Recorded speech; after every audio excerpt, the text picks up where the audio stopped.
Magandang araw namang muli sa ating lahat mga katambay. At for today's video ay panibagong update na naman tayo sa ating pinapagawang bahay.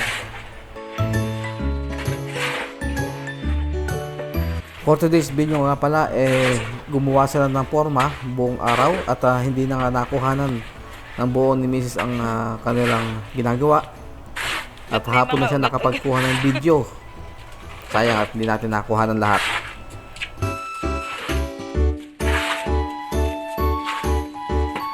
So ayan nga mga tambay, at may mga forma na rito para sa ating tie beam, pati sa loob.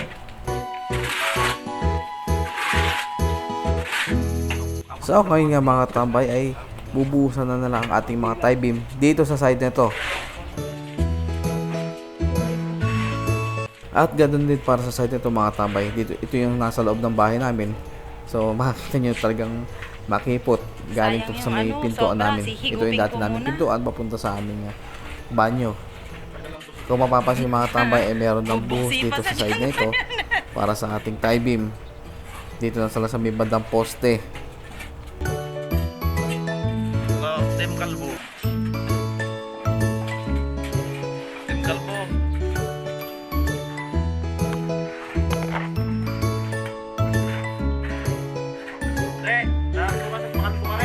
At dito nga mga tambay, talagang pinakakasiksik nila ang ating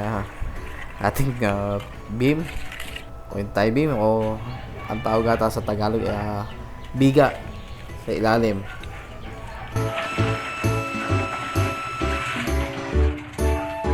Hindi raw po pwedeng maging ampaw-ampaw ang mga ito dahil nga ito yung nasa ilalim, ito yung magbibigay ng lakas para sa structure, o yung sila ang susuporta para sa bigat ng ating bahay.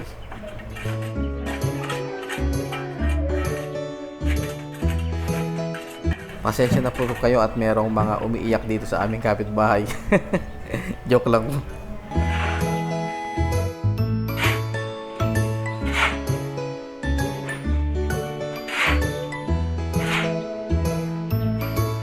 Napakabigat talaga trabaho dito mga katambay, itong pagbubuhos, dahil nga panay ang hakot na lang semento, syempre mabibigat yan at kailangan na lang timba-timbain yan. Kung nakita nyo naman ang liit din ang pwesto nila roon.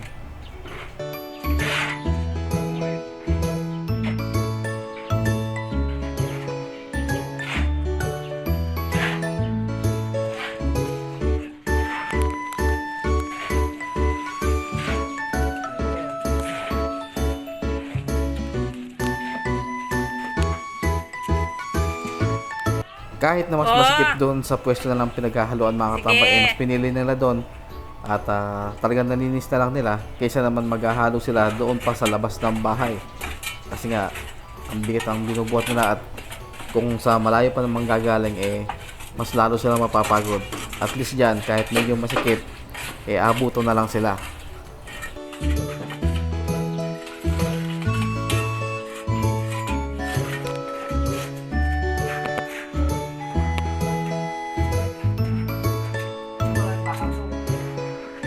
Nandito nga rin palang aking airpot at nagpipiling supervisor. Bayog na. Hey. Sabay ka naman na.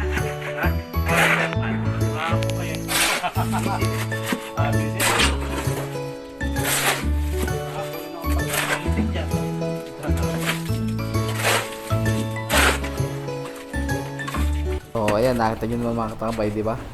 Medyo may kasikipan ng area na, pero at least mas malapit sila sa binubuhusan na mga tie beam kaysa naman sa labas pa sila ng bahay o doon sa may daan. Medyo malayo-layo yun, syempre. Yung paghahakot lang o yung paglalakad, talagang mapapagod ka na.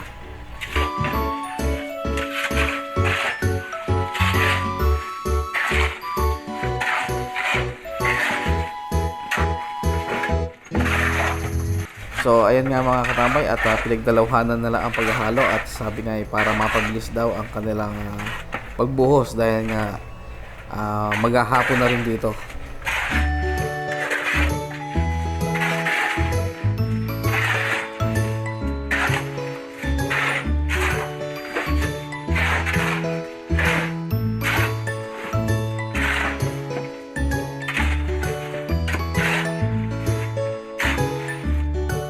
Hirap talaga ng buhay construction mga tambay at ang sakit din sa bewang niyan. Panay ang yuko ng yuko, di ba? Masakit din sa katawan niya. Kaya saludo ako sa lahat ng mga nagko-construction dyan.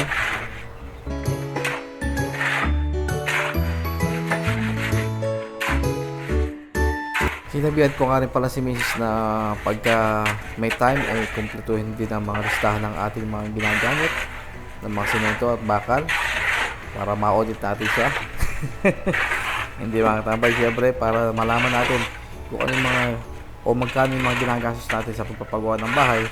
So in case na mayroong magtanong sa atin kung magkano na o ilang semento ba o ilang bakal ang ating ginamit at kung magkano ba ang presyohan dito sa atin or sa amin, alam ko sasagutin.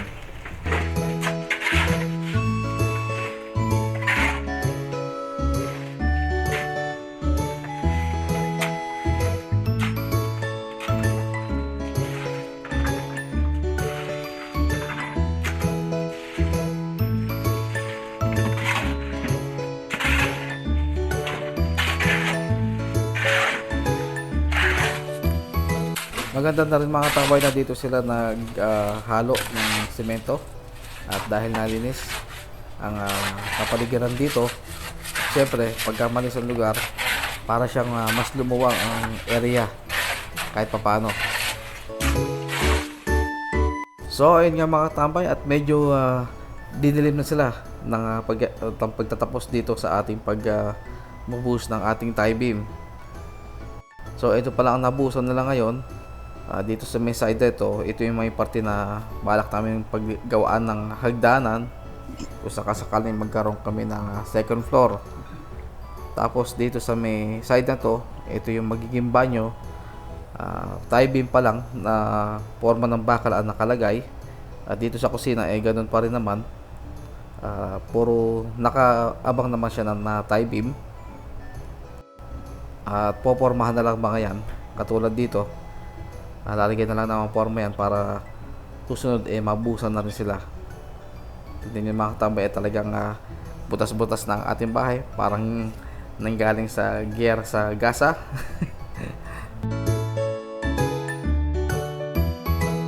So yan ang mga nagawa na lang ngayong araw mga katambay, at magpapatuloy na yan kinabukasan.